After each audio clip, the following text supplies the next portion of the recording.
जन्मपत्री में जब नीच का शुक्र होता है तो कई बार प्रश्न पूछे जाते हैं। क्या व्यक्ति को धन संपत्ति नहीं मिलेगी? क्या किसी तरह से भोग विलास की चीज का इन लोगों को कोई लाभ नहीं मिलेगा? दर्शकों, नीच के शुक्र को समझना एक बहुत ही रहस्यात्मक चीज है। तो इसलिए आज नीच के शुक्र की ऐसी बात पर ही ध्यान देंगे कि अगर धन की तरफ अपनी वृद्धि करनी है तो नीच के शुक्र ग्रह वालों को क्या करना चाहिए, कब होता है नीच का शुक्र, क्या परिस्थिति होती है और ऐसे में कुंडली में क्या डिमांड करते हैं यह ग्रह आपसे।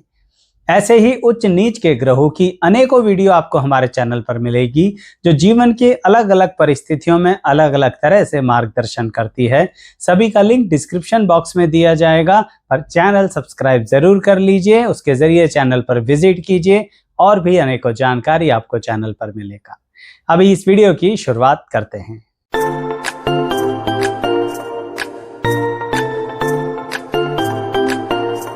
मैं एस्ट्रोलॉजर शैलेश जैन आपका हमारे चैनल पर स्वागत करता हूं। दर्शकों, जो लोग जानते हैं वो तो मानते भी हैं कि नीच के शुक्र के अंदर कुछ परिस्थितियां ऐसी होती हैं जो कि कहीं ना कहीं उनको थोड़ा सा संघर्ष कराती है। लेकिन उस पॉइंट पे आने से पहले इस बात पर आते हैं कि कैसे पता करें कि शुक्र ग्रह कुंडली में नीच के हैं या नहीं। आपको देखना है आपकी कुंडली में कन्या राशि कहां पर है। कन्या राशि मतलब अपनी कुंडली में देखिए किस भाव में 6 नंबर लिखा है। आपकी कुंडली में जहां पर 6 नंबर लिखा है वहीं पर वीनस शुक्र हैं, तो आपकी कुंडली में शुक्र ग्रह नीच के कहलाए जा रहे हैं। परंतु दर्शकों, इस परिभाषा को समझने के लिए थोड़ा और विश्लेषण देखिए। शुक्र ग्रह को कन्या राशि में ही नीच का क्यों कहा गया, इस पर थोड़ा विचार जरूर करना चाहिए, क्योंकि कन्या राशि के स्वामी तो बुध ग्रह होते हैं। तो यानी शुक्र ग्रह जो होते हैं वह बुध ग्रह की राशि में नीच के हो गए। इसका मतलब यह रहा कि आपके जीवन के अंतर्गत वह कहना चाहते हैं आपसे कि आपको अपनी बुद्धिमत्ता को खुद स्वयं जनरेट करना पड़ेगा। कुछ लोगों को तो ऐसा होता है जिन्हें कोई स्पून फीडिंग करा देता है, कहने का मतलब हर बात सिखा देता है। लेकिन नीच के शुक्र जिसके होते हैं ना, उस व्यक्ति को कोई स्पून फीडिंग नहीं करा सकता, ना ही उसको कोई किसी तरह से कुछ बहुत ही स्क्रैच लेवल से सिखाता है। यानी नीच के शुक्र को ऐसे शब्दों के बीच में ही ढल जाने के कारण अगर आप सोचते हैं कि बस नीच का है तो शुक्र लाभ नहीं देगा, ये गलत है। आपको समझना पड़ेगा कि शुक्र ग्रह कन्या राशि में बैठे हैं आपकी कुंडली के अंदर। इसका मतलब आपसे कहते हैं कि आपको सेल्फ मेड पर्सनैलिटी बनना होगा और उसके लिए अपनी बुद्धिमत्ता को स्वयं डेवलप करना होगा। देखिए, उम्र के अलग अलग पड़ाव पर नीच के शुक्र ग्रह आपसे अलग अलग बातों पर ध्यान दिलवाना चाहते हैं जिससे आप धन लाभ को अर्न करें, यानी अपनी तरफ धन संपत्ति को बढ़ाएं। तो सबसे पहले बात करते हैं आपकी यंग एज की। अब कुछ लोगों के मन में प्रश्न आएगा कि आचार्य जी, यंग एज में धन कैसे आएगा? उस समय तो अर्निंग भी नहीं होती।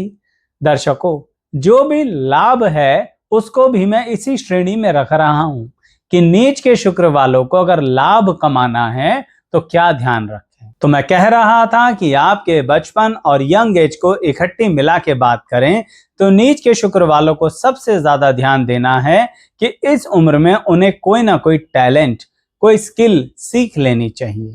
यानी नीच के शुक्र वालों के अंदर कहीं ना कहीं कोई टैलेंट और स्किल जो छुपा होता है ना, बिल्कुल उसके चॉइसेस कीजिए, कुछ लोगों से एडवाइजेस लीजिए और उसके बारे में डिसाइड करके उसकी तरफ अपने करियर और एजुकेशन को लेके जाइए। कुछ लोग मान रहे होंगे, आचार्य जी यानी कि आप चाहते हैं कि हम कलाकार ही बन जाएं। मैंने ऐसा बिल्कुल नहीं कहा, क्योंकि क्या टैलेंट और स्किल सिर्फ कलाकार में होती है, आर्टिस्ट में होती है? क्या आप किसी भी तरह से किसी और प्रोफेशन के अंदर नहीं चाहते या समझ सकते कि वह भी एक तरह का आर्टिस्टिक वर्क होता है? जब कोई प्रोफेशनल अपनी नॉलेज को बढ़ाता है, उस नॉलेज में एक तरह से गहराई से जाता है, उस नॉलेज के जरिए लोगों की परेशानियों को हल करना सीख जाता है, इतने गहराई से चीज को समझता है, तो क्या वह उसके अंदर और ज्यादा बेनिफिट नहीं ले रहा होता? यही बात मैं नीच के शुक्र वालों से कहना चाहता हूं। अक्सर नीच के शुक्र वाले सोचते हैं सिर्फ कला का क्षेत्र, आर्टिस्टिक नहीं, अपने अंदर टैलेंट को भरना होगा और टैलेंट को बढ़ाना होगा और बहुत सारी दिशाओं के साथ टैलेंट को मिक्स करना होगा। ये बहुत सारी दिशाएं कैसी? आप जो सीख रहे हैं इसे इस दुनिया में ही तो अप्लाई करेंगे, और इस दुनिया में आपको कहीं ना कहीं रिलेट करना होगा ह्यूमन बींग्स के साथ। तो नीच के शुक्र वालों के अंदर एक और कलाकारी होती है, बेहतरीन कलाकारी, मतलब क्वालिटी। वह होती है ह्यूमन बींग्स के साथ बहुत अच्छा संपर्क बनाकर चलने की। लेकिन यंग एज में आप लोग कभी कभी ऐसी गड़बड़ी करते हैं जो मिडिल एज में भी करते हैं। क्या? नीच के शुक्र वाला व्यक्ति कभी कभी बहुत ज्यादा अपनी मानसिक व्यवस्थाओं में फंस कर लोगों से अपने संबंध बिगाड़ना शुरू कर देता है यंग एज में। जबकि अगर कोई सिर्फ संबंधों पर ध्यान दे तो नीच के शुक्र वाला बहुत बहुत ही ज्यादा लाभ कमाएगा, यानी लोग उसे पसंद करेंगे। और इसका क्या फायदा होगा? इसका यह फायदा होगा कि जब आप करियर की शुरुआत करते हैं तो आसपास इतने लोग होंगे जो जानते होंगे कि आप कर क्या रहे हैं। कुछ लोगों का सुना होगा ना, पता ही नहीं होता जिंदगी में कर क्या रहे हैं, तो उनको कोई क्या काम देगा। पर नीच के शुक्र वाला व्यक्ति अगर अपना नेटवर्क शुरू से ही बना के चलता है तो इसका लाभ उसे लाइफ में बहुत ज्यादा मिलता है। इसलिए नीच के शुक्र वालों को अपने कॉलेज लेवल से, अपने फ्रेंड सर्कल के अंदर एक नेटवर्किंग बनानी शुरू कर देनी चाहिए, जो कहीं ना कहीं उनके आने वाले भविष्य में उनके करियर में बहुत सहायक हो। कई बार आप सोचते हैं कि सहायक का मतलब यह हो सकता है कि कोई आपको काम दे, कार्य दे। दर्शकों, नीच के शुक्र वाले को कई बार मोटिवेशन की आवश्यकता भी पड़ती है। जबकि आप सेल्फ मोटिवेट हो सकते हैं, सेल्फ कंट्रोल रख सकते हैं, लेकिन फिर भी कोई तो होना चाहिए जिससे बैठकर कुछ पल बात कर ली जाए, कुछ एनालिसिस कर लिए जाए, कुछ डायरेक्शन के बारे में डिस्कस कर लिया जाए। तो ऐसे लोगों की नेटवर्किंग बना के नीच के शुक्र वालों को यंग एज में बहुत लाभ होता है। और मैंने देखा है नीच के शुक्र वाले इसलिए बहुत कम उम्र से ही अर्निंग शुरू कर देते हैं, यानी पैसे की शुरुआत तो बहुत कम उम्र से ही हो जाती है। तो आप कैसे कह सकते हैं कि नीच के शुक्र वालों को धन लाभ नहीं होगा? बिल्कुल होगा, बस उन्हें अपनी बुद्धिमत्ता को स्टेप बाय स्टेप बढ़ाते चले जाना है। उन्हें कभी कोई गुरु नहीं मिलेगा। नीच के शुक्र वालों को स्वयं अपना गुरु बनना पड़ेगा, अपने आप रोशनी बनना पड़ेगा, अपने आप आगे देख के चलना पड़ेगा, और उस बुद्धिमत्ता के साथ स्वयं को ही मैच्योर करना पड़ेगा। देखिए, अगले स्टेप पर आते हैं। जब नीच के शुक्र वाला करियर की शुरुआत करता है या करती है तो उसको बहुत संघर्ष करना पड़ता है। 1% में मान लूं कि नीच का शुक्र जिस व्यक्ति का है वह बहुत ही लेविश फैमिली के अंदर पैदा हुआ है या हुई है, तब भी नीच के शुक्र वाले को अपनी पहचान खुद बनानी पड़ती है। तभी तो बोला मैंने आपको, सेल्फ मेड पर्सनैलिटी। आपकी फैमिली की सपोर्ट आपको नहीं मिल पाएगी, चाहे वो कितना ही आपको सपोर्ट करना चाहें। क्यों? क्योंकि आपकी जो इच्छाएं हैं, जिस काम के प्रति आप जागरूक हैं, हो सकता है आपकी फैमिली उस फील्ड में ही ना हो। इसलिए नीच के शुक्र वालों को संघर्ष करना पड़ता है, लेकिन उनका वो जो नेटवर्क उन्होंने बनाया ना, वह उनके बहुत काम होता है। इसीलिए कहीं ना कहीं नीच के शुक्र वालों को एक आदत छोड़नी चाहिए कि कभी कभी बहुत ज्यादा नाराजगी के साथ, क्रोध के साथ लड़ाई हो जाती है, और वह लड़ाई होती है अभिमान की। देखिए, सेल्फ रिस्पेक्ट और ईगो में ना बहुत पतली सी लाइन होती है। अब यह तो नीच के शुक्र वाले को स्वयं देखना है कि वह जो लड़ाई कर रहे हैं या मतभेद कर रहे हैं उसमें उनकी ईगो है या सेल्फ रिस्पेक्ट। सेल्फ रिस्पेक्ट की बात है तो ठीक है, कंटिन्यू कीजिए, लेकिन अगर ईगो है तो अपने नेटवर्क को बिगाड़िए मत, यह आगे काम आने वाला है। तो खैर, करियर के अंदर आप बहुत अच्छी शुरुआत अपने बेस पर करते हैं, स्क्रैच, बिल्कुल ग्रास रूट लेवल से नीच के शुक्र वाला बहुत अच्छे से शुरुआत करता है, तो उसको ये आ जाता है समझ में कि पैसे को किस तरह से समेटना है, इकट्ठा करना है, बचाना है और अपने पास रखना है। वो कहते हैं ना, वैल्यू फॉर मनी, वो वाली बात जो है वो बहुत अच्छे से नीच के शुक्र वाले को पता लग जाती है। कुछ लोग नीच के शुक्र वालों पर ये इल्जाम लगाते हैं कि इनके हाथ में पैसा रुकता नहीं है, परंतु मैं ये कहता हूं कि जब इन्हें कोई खर्च करना होता है, इनके दिमाग में कोई अमाउंट होता है, तो बड़ी ही सख्ती के साथ उस अमाउंट के लिए ये बचत करते हैं, उसे इकट्ठा करते हैं और फिर खर्च कर देते हैं। अब इसके लिए अगर आप कहो कि इन्होंने खर्च कर दिया, तो भाई इकट्ठा किया ही कि टारगेट को लेके था ना, तो इसलिए नीच के शुक्र वालों को हमेशा क्या ध्यान रखना है, कोई टारगेट बनाना जरूरी है। लॉन्ग टर्म नहीं, शॉर्ट टर्म टारगेट बनाइए, छोटे छोटे टारगेट बनाइए और उन्हें अचीव करते रहिए, क्योंकि शुक्र आपकी कुंडली में कन्या राशि में है। अर्थात शुक्र आपसे कहते हैं कि आपको अपनी प्लानिंग पर भरोसा होना चाहिए। आपको ना कई लोग करियर में या आने वाली पर्सनल लाइफ के अंदर कई बार भटकाने की कोशिश करते हैं। आपको कुछ लोग ऐसे मिलते हैं जो हिम्मत नहीं कर पाते कुछ भी करने की, लेकिन आपकी तो आदत है शुरू से ही डिफरेंटली चलने की, शुरू से ही कुछ नया ट्राई करने की, शुरू से ही कुछ ट्राई, टेस्ट और फिर ट्रस्ट करने की। तो नीच के शुक्र वालों, धन का आगमन आपकी तरफ तब सबसे ज्यादा हो जाता है जब फाइनली आप इंडिपेंडेंटली लाइफ में काम करते हैं। अब कुछ लोग कहेंगे आचार्य जी हम तो नौकरी करते हैं, हम तो कोई सेल्फ एम्प्लॉयड प्रोफेशन में नहीं हैं, हम तो बिजनेस में नहीं हैं। मैंने कहा इंडिपेंडेंटली, मतलब ये रहा कि नौकरी में भी आपका वजूद ऐसा रहता है जहां पर आपको फ्रीडम मिले। तो नीच के शुक्र वाले को अगर काम धंधे में थोड़ी फ्रीडम दी जाए ना, तो वह जॉब में भी ऐसे दौड़ता हुआ आगे पहुंच जाएगा या पहुंच जाएगी जो आसपास वाले फिर जलन करेंगे। बहुत कम उम्र में ही धन का आगमन उनकी तरफ होने लगता है। मैंने आपसे कहा ही है अर्निंग तो शुरू कर ही देते हैं, लेकिन लर्निंग और अर्निंग दोनों पटरियां जिंदगी की साथ साथ चलती हैं।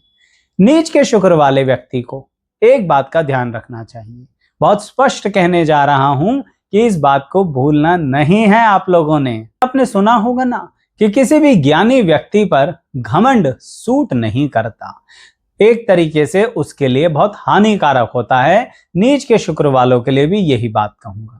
जब नीच के शुक्र वाले संपत्ति कमाने लगते हैं, धन कमाने लगते हैं, बुद्धिमत्ता के साथ मान सम्मान उनका बढ़ने लगता है, तो कभी कभी ऐसा हो सकता है, जो कह रहा हूं बुरा मत मानिएगा, नीच के शुक्र वालों की बुद्धि भ्रष्ट हो जाती है।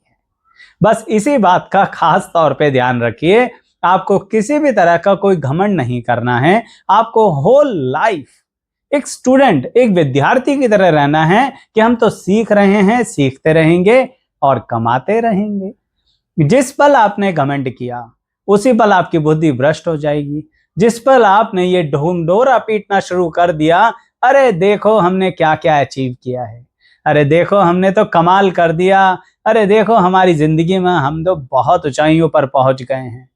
नहीं, नीच के शुक्र वाले को तो हाथ जोड़कर खड़े रहने की आदत होनी चाहिए।